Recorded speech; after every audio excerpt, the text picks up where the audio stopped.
Olá, pessoal! Hoje eu vou explicar para vocês sobre a formação das descargas elétricas, tá? E para isso, nós precisamos lembrar de alguns conceitos que nós já estudamos em sala de aula. Vamos ver se vocês se vocês se lembram. Vocês precisam lembrar o que é um corpo neutro, o que é um corpo carregado positivamente e o que é um corpo carregado negativamente, tá? Então, um corpo neutro, ele é neutro porque ele possui a mesma quantidade de elétrons e de prótons. Nesse caso aqui, o meu corpo possui 5 elétrons e 5 prótons.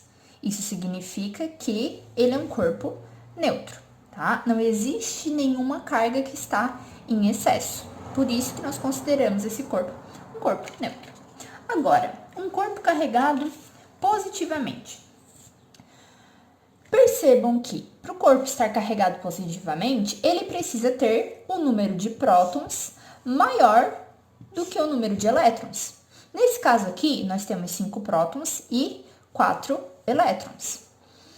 Percebam que o número de prótons continua o mesmo.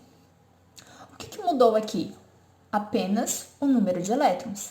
Lembrem-se que são os elétrons que se movimentam, os elétrons que saem de um corpo para o outro. Então, nesse caso aqui, no corpo que está carregado positivamente, ele perdeu um elétron. Isso já foi o suficiente para o corpo ficar carregado positivamente. Agora, para o corpo ficar carregado negativamente. Eu preciso que o número de elétrons seja maior do que o número de prótons. Nesse caso aqui, o corpo ganhou elétrons, certo?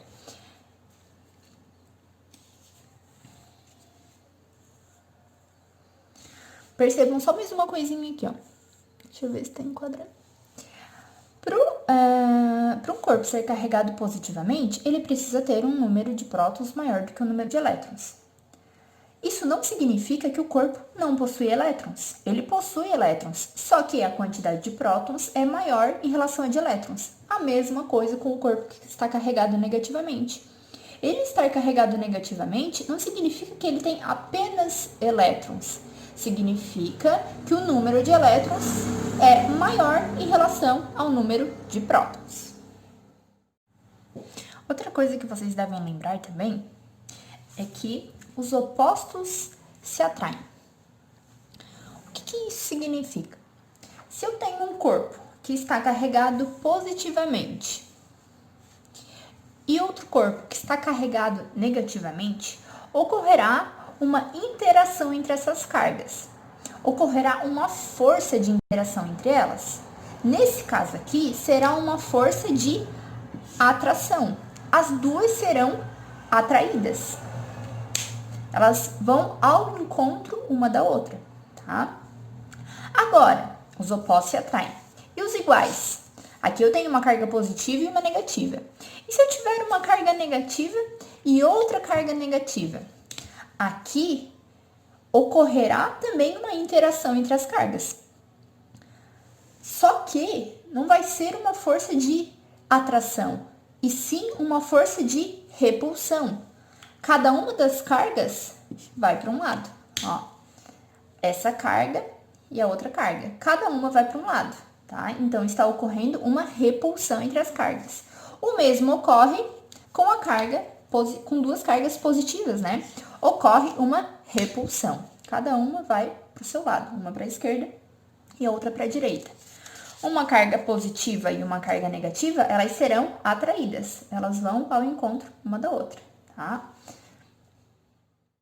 Agora, para entender como ocorrem as descargas elétricas, nós precisamos lembrar que as nuvens, elas são formadas por átomos, assim como todos os outros materiais, né? E eu trouxe aqui para vocês, antes de explicar exatamente como que ocorre a formação dos raios,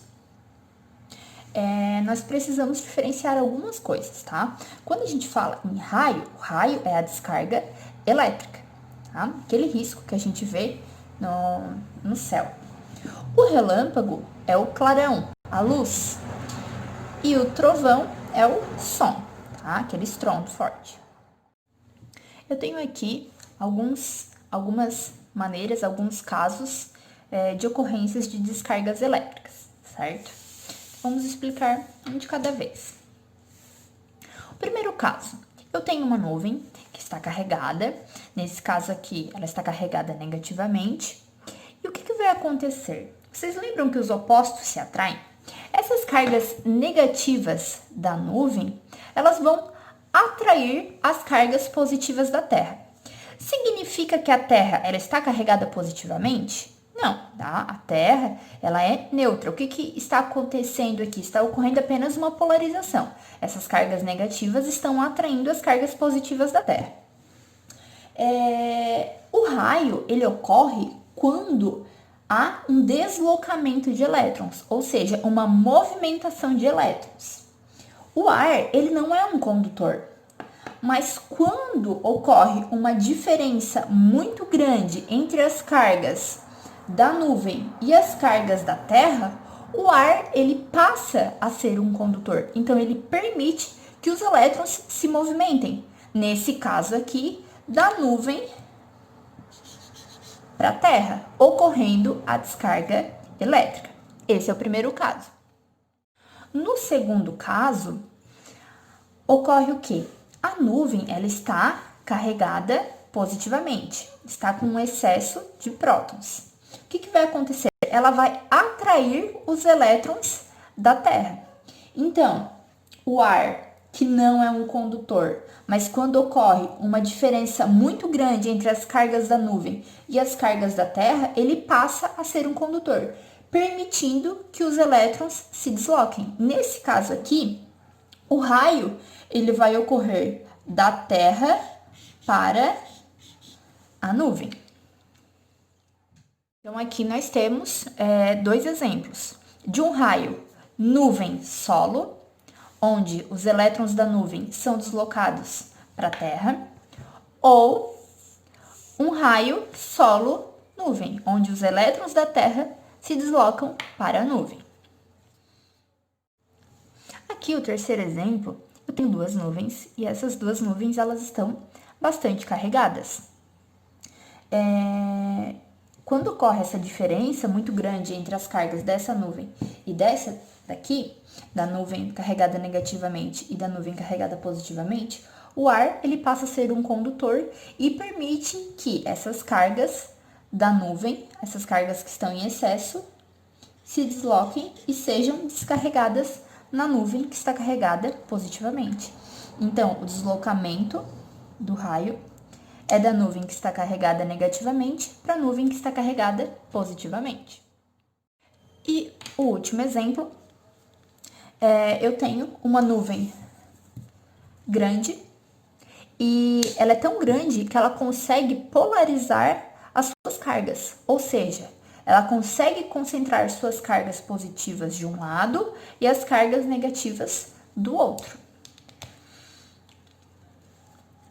Essa nuvem, por ser muito grande, por ocorrer essa diferença muito grande entre as cargas, ela permite, chega um momento em que ela passa a ser uma condutora e ela permite a passagem dos elétrons de um ponto da nuvem para o outro, ocorrendo uma descarga elétrica, um raio, dentro da nuvem. Provavelmente vocês já ouviram falar que um raio ele não cai duas vezes no mesmo lugar, mas essa é uma afirmação incorreta. Um raio ele pode sim cair duas vezes no mesmo lugar. Se o raio não pudesse cair duas vezes no mesmo lugar, os para-raios não serviriam de nada, né? Então, para explicar para vocês o funcionamento de um para-raio, eu preciso falar sobre o poder das pontas. O poder das pontas é uma propriedade que os condutores têm de concentrar as suas cargas elétricas nas extremidades. Então, imagine esse objeto, e ele é um objeto carregado. Ele é um objeto carregado negativamente. Aonde que as suas cargas vão se concentrar? as cargas, elas vão se concentrar nas extremidades. Não significa que ela não possui cargas em toda a sua extensão. Mas as cargas, elas vão se concentrar mais nas extremidades, nas pontas, tá? E é nessa teoria que se baseia o funcionamento dos para-raios. Então, por que os para-raios são pontiagudos? Porque as cargas, elas tendem a se concentrar nas extremidades pontiagudas, certo? Então, se eu tenho uma casa com um para-raio, uma pessoa e uma árvore, o raio, quando vai ocorrer a descarga elétrica, este raio, ele vai preferir qual caminho? Ele vai preferir da extremidade mais pontiaguda. Então, ele vai preferir o caminho mais fácil, que seria o caminho para-raio. Esse para-raio, ele tem um fio ligado que vai até a Terra, permitindo que as cargas que chegam até o para-raio sejam descarregadas na Terra. Então é isso, pessoal. Obrigada. No vídeo de hoje, nós estudamos sobre as descargas elétricas. Espero que vocês tenham entendido, que vocês tenham gostado. Qualquer dúvida, me perguntem. Estou disponível para tirar as dúvidas de vocês, certo? Até o próximo vídeo. Tchau!